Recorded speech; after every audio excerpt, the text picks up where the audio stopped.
Boa tarde, meu nome é Leonardo e eu estou aqui com minha colega Sara Guecas para fazer um bate-papo com os alunos do Colégio Satic e entender como é que tá os ânimos deles para essas eleições que estão se aproximando.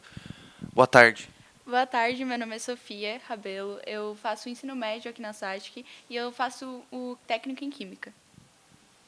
Boa tarde, eu sou o Luiz Fernando, eu também faço ensino médio e curso técnico em multimídia. Eu sou o Flávio Pescador e faço ensino médio e faço o curso técnico multimídia na SATIC também. Então, pessoal, vocês estão na época de votar, alguns pela primeira vez, outros não. Então, eu queria entender um pouquinho sobre, primeiro, a cidade onde que vocês votam, como é que está a familiaridade de vocês com os termos políticos, né, com como funciona uma urna eletrônica, em quais são os requisitos que vocês analisam para poder pensar em um candidato para eleger. Então, eu vou começar aqui pelo Flávio. Bom, então, assim, tudo muito novo, né, principalmente porque é a minha primeira vez que eu estou votando. Eu voto lá na cidade de Turvo. Então, assim, tudo é muito novo, não tenho familiaridade nenhuma, nunca mexi na urna, então é tudo muito diferente, assim, né?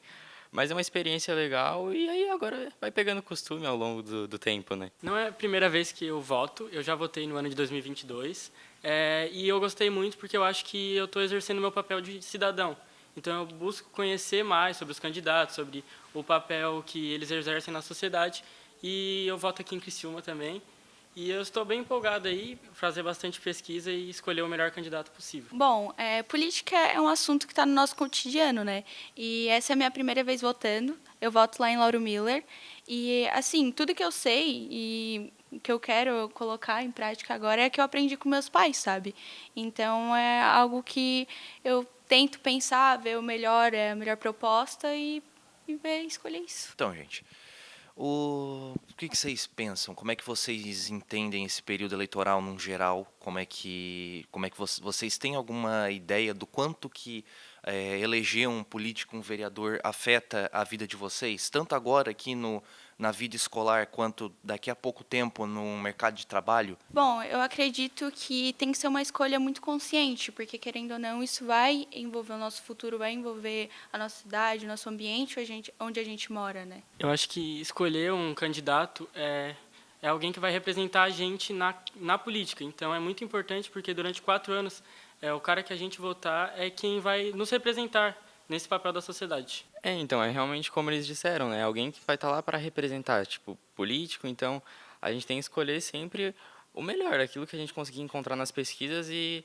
ter uma escolha consciente de quem vai estar realmente representando a gente lá na frente, porque é um período de 4 anos que alguém que a gente escolheu vai estar lá, né? Então tem que ser realmente uma escolha mais consciente, assim, a melhor que a gente conseguir fazer. Certo. E em casa, assim, os pais de vocês conversavam sobre política, sobre a importância do voto, sobre os cargos políticos também, o que cada um faz, exerce? Tinha essa troca com vocês? Sim, na minha casa a gente sempre teve esse assunto muito presente. A gente sempre comentava quais políticos que estavam, quais candidatos que tinham, e a gente sempre assim debatia para ver os pontos positivos e os pontos negativos de tudo, para sempre manter um ambiente onde todo mundo conseguisse ter consciência do que estivesse fazendo. Bom, na minha casa a política também foi um assunto muito presente sempre, porque a gente preza muito pelos nossos valores, então é o que a gente defende. Meu pai e minha mãe sempre explicaram por que eles iam votar em tal candidato e por que eu deveria votar ou por que eu não deveria votar em tal candidato para seguir os valores que a gente defende. Lá em casa é um pouquinho diferente, tipo, a política nunca foi um assunto que ela foi tão presente assim, mas sempre que foi comentado, porque com certeza ela tá ali e a gente tem essa responsabilidade de votar, então sempre que é comentado lá em casa é pedido para tipo olhar com consciência, ver qual é que é a melhor escolha. Então é isso que eu vou fazer nas próximas eleições, agora que eu estou podendo votar. E agora eu vou pedir para o meu colega Leonardo falar um pouquinho sobre o que cada cargo exerce, qual é a função de cada um deles, e também sobre a ordem de votação, que eu acho que é uma coisa muito importante. Às vezes a gente vê a urna eletrônica e pode ficar assustado, tipo, mas para quem que eu digito primeiro? E, sabe, uma certa confusão.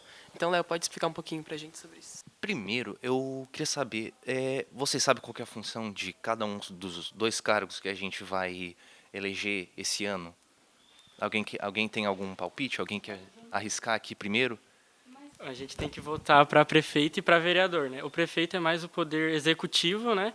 Que é E os vereadores o poder legislativo, né? O processo de criar as leis na Câmara Municipal, alguma coisa assim. Agora que o Luiz já deu a resposta, vocês sabem qual que é a ordem que tem que votar? A ordem de votação? Eu sei que primeiro é o vereador, e aí depois, em seguida, é o prefeito daí, né? Essa é mais simples, né? São só dois para vereador e prefeito. A função de cada um deles, primeiro, já que a gente vota no vereador, vamos falar primeiro dele. O vereador é ele que vai escutar o que a população precisa, quais são as necessidades da população. Aí na Câmara, quando ele estiver discutindo para saber o que eles podem aprovar, quais leis criar e coisas assim do tipo, é ele que vai propor alguma ideia.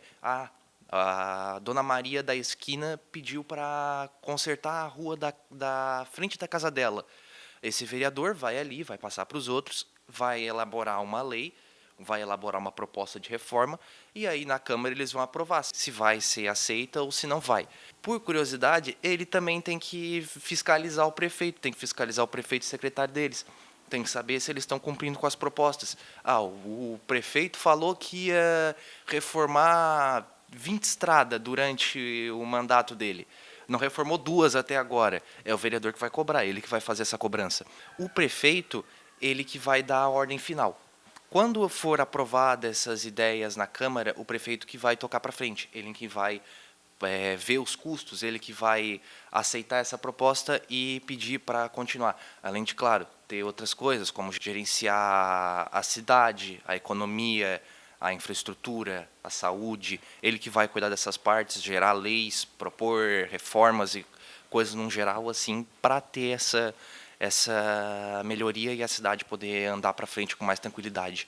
Agora, eu queria saber um pouquinho de vocês. O que para vocês é essencial que um prefeito ou um vereador tenha como proposta para que vocês não? Esse cara ou essa mulher tem o meu voto. Essa pessoa realmente me convenceu nessa parte. O que para vocês é essencial, que vocês não abrem mão de proposta, ou de atitude, ou de fala que esse candidato tem que ter? Na realidade, eu acho que é buscar aquilo que eu preciso, né? Tipo, aquilo que eu tô vendo que a cidade está em carência, aquilo que está em falta, ou alguma necessidade básica que a cidade está precisando, algo que às vezes não vai afetar só a mim, mas vai ajudar os outros também.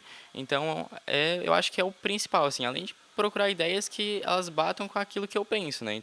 Eu acho que o que o Flávio falou é essencial, é o que pode melhorar na cidade, mas também o que pode melhorar para nós jovens que estamos entrando no mercado de trabalho agora. Estamos começando essa fase da vida adulta, então propostas direcionadas aos jovens também. Bom, eu acredito que além dessas propostas que beneficiam os jovens, coisas para a cidade também, ter um ponto na empatia também pelo próximo, que é muito importante ter essa humanidade, essa empatia, que eu acho que é essencial. Vocês sabem como é que funciona como é que funciona a parte do voto? O que é o voto válido? O que é o voto nulo? O que é o voto em branco? Vocês sabem o que é cada um deles? Alguém tem alguma ideia? Alguém tem vontade de falar? O Luiz está se coçando, vai lá. A gente está fazendo um projeto em multimídia e a gente estava estudando sobre isso. E eu fiz um vídeo sobre o voto nulo e o voto branco. O voto nulo é quando a gente vota em um candidato que não existe, por exemplo, no número 00 na urna. Então o voto não é considerado. E o voto em branco é quando eu vou lá e voto em branco, opto por não escolher nenhum dos candidatos. O voto válido, o mais difícil de saber aqui, o que será que ele é? Bom, obviamente é o voto que vai contar, né? O voto que vai eleger o candidato. A principal diferença, como o Luiz falou, do nulo e do branco, é que em um você vai votar em um número que não existe, no outro não vai votar em ninguém, vai escolher não votar em nenhum dos candidatos. Por conta disso, eles têm um impacto na eleição porque vão diminuir o número de votos que um candidato precisa para ser eleito. Uma coisa também que eu queria falar, e eu também estou votando agora para vereador e prefeito pela primeira vez, né? A gente tem a idade mais ou menos parecida com a de vocês. E uma coisa que é muito importante que eu estava refletindo e que eu estava lendo também é que votar em branco ou nulo também é uma posição. Porque eu sei que às vezes a gente pode pensar, por ser jovem e às vezes não ter tanto esse assunto tão presente nos nossos meios, que eu não sei se eu quero votar um, se eu quero votar no outro, ou não quero me comprometer muitas vezes, e acha que se votar em branco não vai estar escolhendo um lado, mas você vai estar escolhendo um lado sim, você vai estar de uma maneira ou outra influenciando na escolha do candidato da sua cidade. No site do TSE tem certinho, várias informações, inclusive lá saem muitas matérias muito legais para a época de eleição, para os jovens, né, que vão votar pela primeira vez. Então, acho que também é muito importante acompanhar esses sites oficiais, tanto o TSE quanto outros sites do governo, porque lá também a gente se livra um pouco das fake news, né? Algum de vocês tem alguma familiaridade sobre fake news? O grupo da família. Normalmente é o lugar onde saem algumas fake news, principalmente em época de eleição e tudo mais. Então, para ficar ligado, também tem outros sites que servem para poder pesquisar se aquela notícia é verdadeira ou não, é verídica. Então, é uma dica, né, que a gente dá e que nós também, como votantes, utilizamos bastante, ainda mais no meio jornalístico, né? Uma outra coisa que eu também gostaria de perguntar para vocês, se vocês sabem os documentos que podem ser apresentados, ênfase na parte de documentos, não precisa ser só o título eleitoral, como algumas pessoas pensam. Alguém aqui tem algum palpite de quais outros documentos pode apresentar? Eu acredito que o RG, né, e a de habilitação, né? Isso, eu acho que são esses. Também pode apresentar o passaporte, caso tenha algum. Pode apresentar a rescisão. Certificado de dispensa, perdão. Isso, certificado de dispensa do Exército, nesse caso para os rapazes, né, para nós três aqui. Num geral, são documentos que precisa ter alguma foto, ou seja, algo que ajuda ali o mesário na hora de te identificar. Uma curiosidade, você sabe qual que é um documento que não pode apresentar? Dois, no caso. Um documento que não pode apresentar para o mesário. Não pode apresentar nem a certidão de nascimento, nem a certidão de casamento. Elas não são válidas. Talvez mais uma pergunta que seria interessante da gente saber. Vocês, na sala de vocês, entre amigos, vocês têm discussões sobre política ou sobre... discussões sobre política ou sobre... enfim, sobre o voto, sobre talvez fake news, coisas que saem.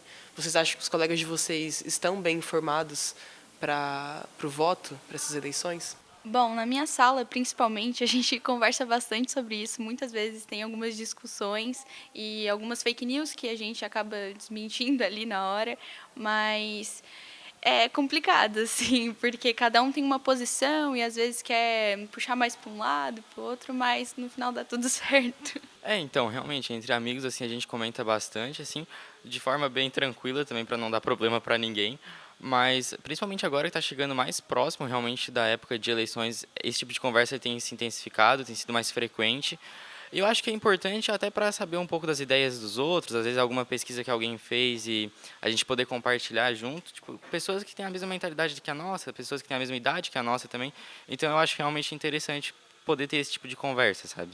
Sim, inclusive acho que essa roda de conversa é muito importante e deveria acontecer mais vezes entre os jovens, né? Porque eu acho que abaixa um pouco a atenção sobre esse assunto, que muitas vezes é um tabu, que a gente não entende o porquê, o como, mas no fim é muito essencial, né? Mesmo que a gente às vezes queira se afastar um pouco desse assunto, ele é muito essencial. É isso, é muito importante a gente ter essa consciência, é muito importante a gente saber o quão isso vai afetar nossas vidas nos próximos anos, né? Depois a gente eleger o candidato. E estar atento às políticas públicas, investimentos na educação, na saúde, enfim, reformas nas áreas onde vocês moram, que pode haver, enfim, reclamações que pessoas têm no bairro. É muito importante sempre se atentar ao que a cidade precisa, mas também ao, como o Luiz falou, sobre os valores, sobre aquilo que vocês acreditam que um candidato tem que ter e sempre prezar muito por isso. Por essa comunicação clara que o candidato tem com vocês, o que ele realmente apresenta de sério, de propostas. Não sei se tem mais alguma coisa que a gente precisa pontuar. Alguém tem mais algum adendo que queira fazer? Algum comentário extra? Bom, acho que eu só queria falar mais para os jovens que vão voltar pela primeira vez, fazer pesquisas, ir atrás, saber as propostas, saber o que está acontecendo, para não chegar na hora e fazer uma escolha assim meio sem saber, mas fazer essas pesquisas, ir no site, como ela tinha falado, e ficar atento às notícias e às verdadeiras, não às fake news. E porque é muito importante, é uma decisão que é muito legal a gente tomar, que é ver a gente nessa nova fase que a gente está entrando. Então é isso. A gente agradece a participação de vocês, agradece os pensamentos, o tempo, paciência. E fica esse adendo para saber votar com consciência. Sofia, Luiz, Flávio, obrigado. É isso. Tchau.